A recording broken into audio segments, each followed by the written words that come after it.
Hello everyone, my name is Priyanka Goswami. Welcome to this video. आज के इस वीडियो में हम क्वेश्चन नंबर सेकंड एक्सप्लेन करेंगे। Hypothesis space in machine learning. The hypothesis space H is the set of all possible hypotheses that a learning algorithm can choose from the best approximate the target function. Key components. Hypothesis space machine learning में एक बहुत important concept होता है। ये सभी possible hypothesis का set होता है जिनको एक लर्निंग एल्गोरिथम टारगेट फंक्शन का बेस्ट अप्रोक्सीमेट करने के लिए चूज किया जाता है। A hypothesis is a rule or function that maps input feature to an output।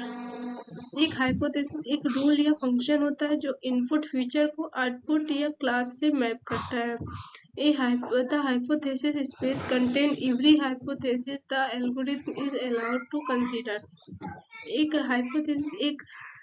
Hypothesis space में हर वो हाइपोथेसिस होता है जिसको एल्गोरिथम कंसीडर कर सकते हैं। A more complex hypothesis space allow more express models but increase the risk is overfitting। अगर hypothesis space ज़्यादा कॉम्प्लेक्स हो तो मॉडल्स ज़्यादा एक्सप्रेसिव बन सकते हैं, लेकिन ओवरफिटिंग का रिस्क बढ़ जाता है।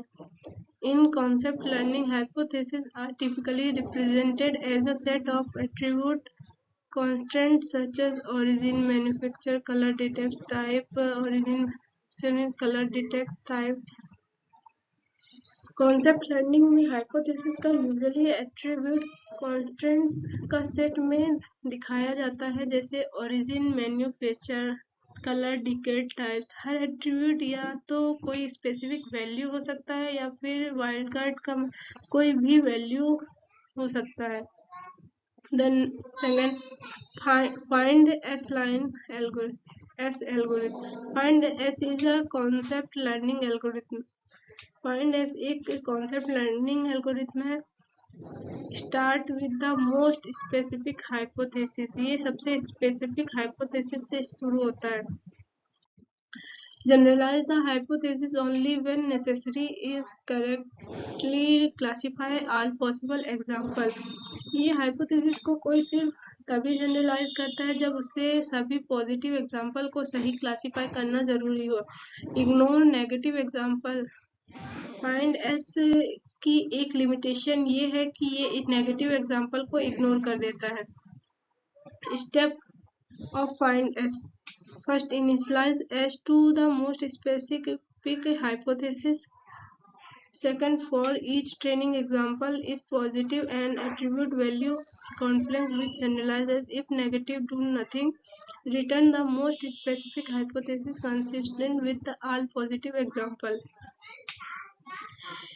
इनिशियलाइज हाइपोथेसिस सबसे स्पेसिफिक हाइपोथेसिस से शुरू करें, यानी सारे एट्रीब्यूट का इम्पटी सेट करते हैं।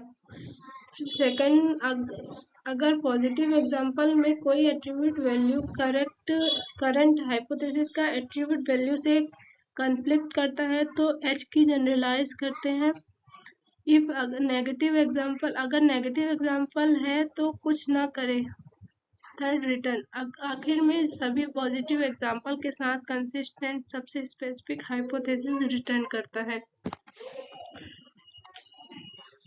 Apply find S to given training set. Data set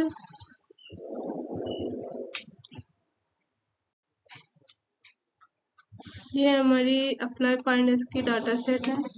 then step by step execute form initialize hypothesis most specific hypothesis. Step first positive example Japan, Honda, blue.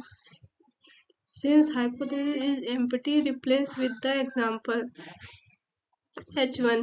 Step 2 negative example, ignore Japan, Dean, negative, so no change, H2 equals to H1। Step 3 second positive example, compare with H2, attribute H2 example same action। Then new hypothesis S3।